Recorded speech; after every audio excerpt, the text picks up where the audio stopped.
बहुल आवेशों के बीच बल अध्यारोपण का सिद्धांत। दोस्तों आज हम पढ़ेंगे अध्यारोपण का सिद्धांत क्या है वैद्युत आवेश तथा क्षेत्र नामक चैप्टर के अंतर्गत।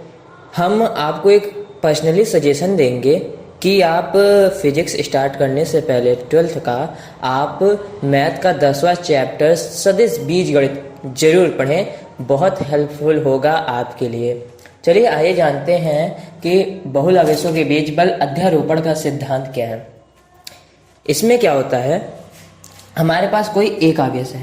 पहले हमने क्या पढ़ा था, दो आवेश थे, दोनों एक दूसरे पर बल लगाते हैं, ठीक है। अब वहीं पर कोई दो आवेश ना होकर 4-5 आवेश हो गए और किसी एक आवेश पर बल लगा रहे हैं, तब उस आवेश पर बल कैसे ज्ञात करेंगे, ये अध्यारोपण का सिद्धांत बताता है हमें। तो अध्यारोपण का सिद्धांत क्या है, डेफिनेशन टाइप में समझे तो ये होता है किसी एकल आवेश द्वारा लगाया गया विशिष्ट बल अन्य आवेशों की उपस्थिति से प्रभावित नहीं होता, अर्थात भिन्न भिन्न आवेशों द्वारा लगाया गया बल किसी एक आवेश पर नेट बल उन सभी आवेशों द्वारा लगाए गए बल के योग के बराबर होता है। कहने का मतलब ये चित्र से आइए समझते हैं। हमारे पास आवेश है Q1 जिस पर आवेश Q2 Q3 बल लगा रहा है।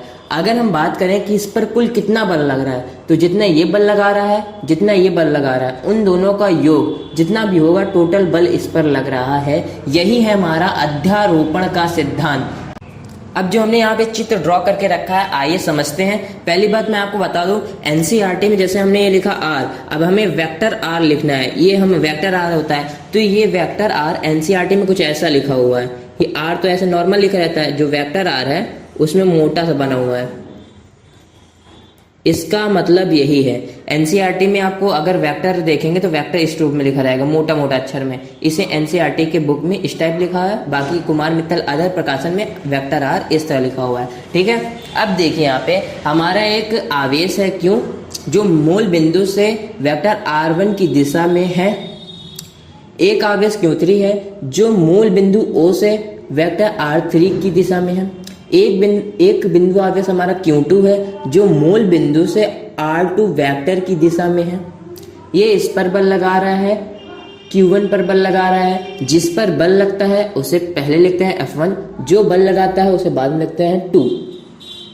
तो यहाँ पे हो गया वेक्टर F12, इसके द्वारा इस पर लगा बल Q1 पर Q2 के कारण लगने वाला बल वेक्टर F12, Q1 पर F1, Q3 द्वारा लगाया गया बल वेक्टर F13, ठीक है। ये हमारा जो चित्र हमने ड्रॉ कर रखा है इसे समझ लिया। इसके पहले हमने कूलाम के नियम के सदिश स्वरूप में पढ़ा था। Q2 के कारण Q1 पर लगने वाला बल वेक्टर F12 बराबर क्या होगा समझिएगा, 1/4 पाई एप्सिलॉन नॉट Q1 Q2 बटा R12 का स्क्वायर इंटू का कैफ R12, ये होगा हमारा।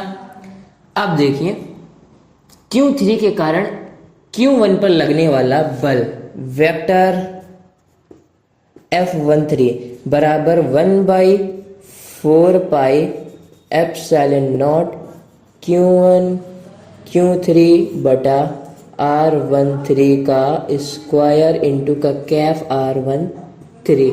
ये हमने कहाँ से लिखा, कूलाम के नियम के सदिश स्वरूप से। कूलाम के नियम से हमें ये प्राप्त हुआ, ठीक है। अब देखिए अध्यारोपण का सिद्धांत क्या कहता है, Q1 पर लगने वाला बल, टोटल बल कितना है F1, इस पर जो हमारा बल लग रहा है F1, टोटल बल लग रहा है Q1 पर, F1 बल लग रहा है, तो F1 बराबर क्या होगा हमारा, ये हमारा होगा टोटल Q1 पर लगने वाला बल।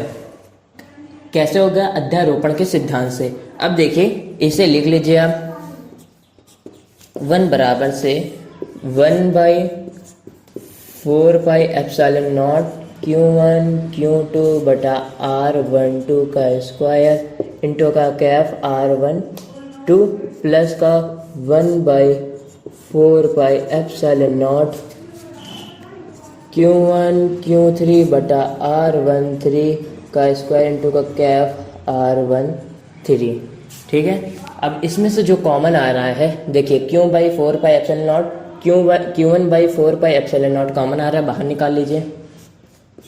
F1 बराबर हो जाएगा Q1 बटा 4 पाई एप्सिलॉन नॉट, अंदर क्या बचेगा Q2 बटा R12 का स्क्वायर प्लस का Q3 बटा R13 का स्क्वायर इंटू का कैफ R13 इंटू का कैफ R12।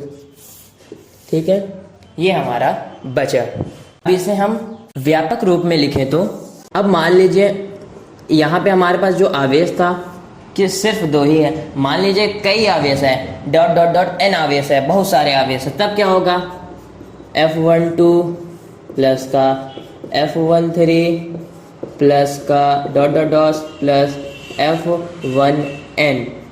अब देखिए यहाँ पे मन क्यों लगा, क्योंकि हमारे पास इस पर बल लग रहा है, जो बल लगाएगा 1 2 3 4 5 6 7 ऐसा आएगा। ठीक है, अब देखिए यहाँ पे इसे हम लिख सकते हैं F1 बराबर से, यहाँ पे हमारा क्या कॉमन आया था, Q1 by 4 pi epsilon not, Q1 by 4 pi epsilon not sigma sigma QI बटा R1I का स्क्वायर इंटू का कैफ R1I।